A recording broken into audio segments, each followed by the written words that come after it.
Mahalagang paalala, ang lahat ng mga balitang aking inihahayag ay hindi sa akin mismo nanggaling. Ito ay galing sa mga source ng Aldab Nation sa iba't ibang social media platform. Ako ay tagapaghatid lamang at nagbibigay ng komento.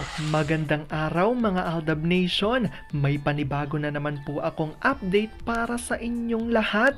Pero bago natin ito umpisahan ay huwag niyo munang kalimutan na mag-subscribe sa aking YouTube channel at i-click mo na rin ang katabing bell button para maging updated ka sa mga latest videos na i-upload ko. At kapag umabot na ng 100,000 subscribers ang aking channel, ay may sorpresa ako para sa inyong lahat.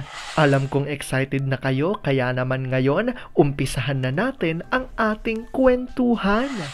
Ang pag-uusapan natin ngayong araw na ito kung saan may kumakalat ngayon ng real video di umano na inamin ni Meng at RJ ang di umano'y kanilang relasyon, at ngayon nga ay kumakalat ito dahil kahit pa nakatago na raw ito sa baul, ang resibo na ito ay nakalabas na sa publiko. Sigaw ng marami, OMG, huli ka Meng! Huli kam, sa bibig nila mismo ito nanggaling. Gaano nga ba ito katotoo at may sapat nga bang ebidensya ang makakapagpatunay rito? Well, yan ho ang ating aalamin at pag-uusapan at papanoorin ngayong araw na ito. Pero bago ho yan, ay bibitinin ko muna kayo ng kaunting-kaunti lamang kung saan magbasa muna tayo ng mga nakakatuwang post ni My Name is Theo01 sa Twitter. Kaya naman wag na natin patagalin pa. Sabi niya sa kanyang tweet, after ng ligo time agad. May isang misis na nagmamadaling mauna sa banyo para masarado niya agad, baka sumunod pa yung isang bantay sa lakay na tisoy. Sabi kasi ng anak, Daddy, sleep pa Mimi, bantayan mo ha kasi maliligo na ako. Oo naman, agad ang ama. Kung paano alagaan ng amang kanyang asawa, ganun rin ang gagawin ng mga anak. Overprotective ang mga bata sa ina. Pagtulog pa, ayaw nilang iwan. Pag may gagawin sila, pinapabantayan pa nila sa ama. Yun nga lang, madalas gumagawa ng milagro yung ama nang hindi nila namamalayan. Tulog-tulugan din yung isa para maano. Kasi hodang pangit ang ginawa kong tula. Wala kang pake, gumawa ka din ng sayo. At least ako mismo ang gumawa kasi galing-galing ako, sabi Mimi ko. Kawawa Pikon, ilang minutes lang yung ginawa Baby Cute kasi galing-galing ako. Sorry na lang, mayabang si Baby Cute Layas! Alam kong tuwan-tuwa ho kayo sa ating binasa, pero ngayon pag-uusapan din natin ang ating main topic.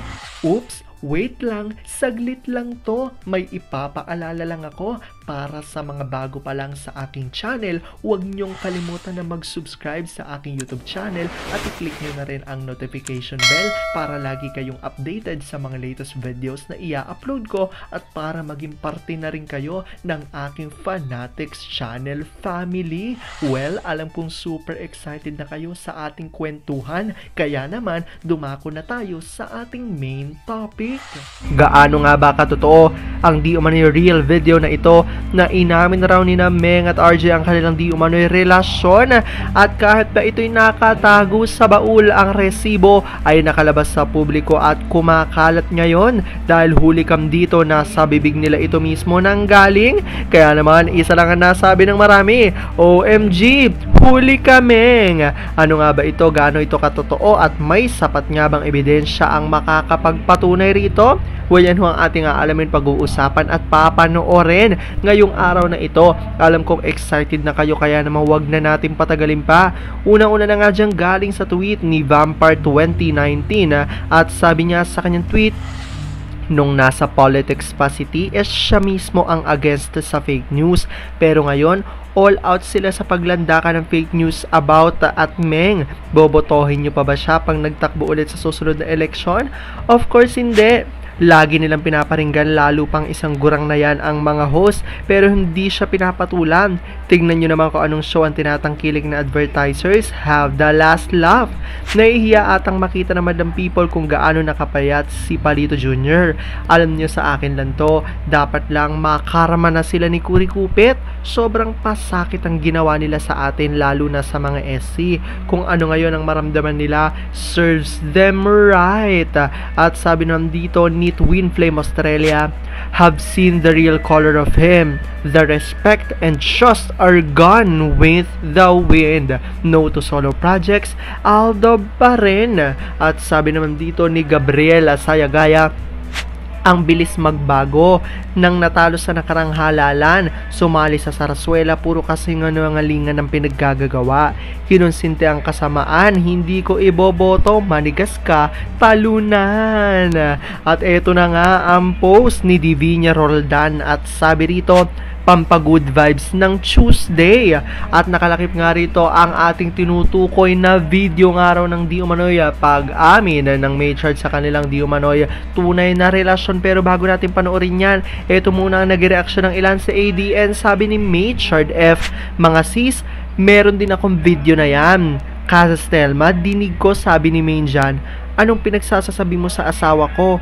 Kapal ng mukha mo. Hindi ko alam kung sinong tinutukoy niya at bakit asawa ko, diba? Ikakasal pa lang. At sabi dito ni Sal Onasin, may POV. They were civilly married before church wedding.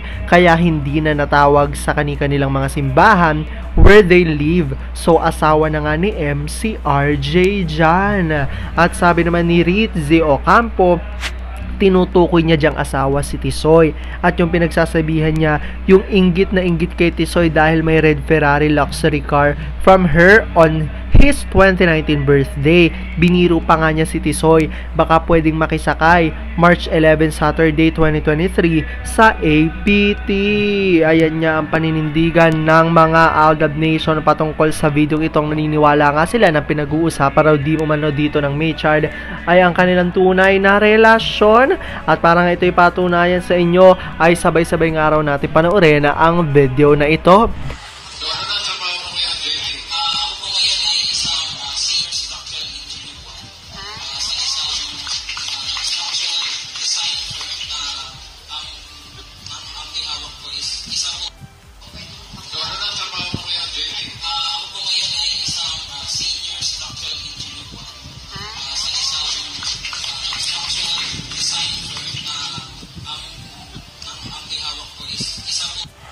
Alam kong dahil sa video na ito, marami sa inyo ang patuloy ngayong kumakapit at naninindigan na Aldab Maychard is real. Pero sabi nga natin na kahit na ano pa man na maganda sesyon ni na Alden at Main sa kanilang buhay, karera at buhay pag-ibig, ay kailangan natin silang supportan at kailangan natin itong tanggapin ng buong buo dahil yun ang kanilang deserve.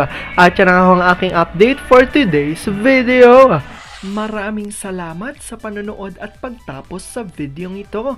Kung nakapag-subscribe ka na, welcome sa Fanatics Channel family. Kung hindi pa naman, huwag ka nang mahiya. Mag-subscribe ka na. Pindutin mo na yan. I-click mo na rin ang katabing bell button para makatanggap ka ng notification kapag may bagong update para sa iyo. Para naman sa parte na ng aking pamilya, punta lang sa aking channel at i-click ang videos para mapanood mo at malaman mo pa ang mga nakaka-good vibes at nakakakilig na fresh news about Maychard. Muli, ako ho ang inyong lingkod na patuloy na maghahatid ng good vibes every day. Thank you mga Aldab Nation. Ingat!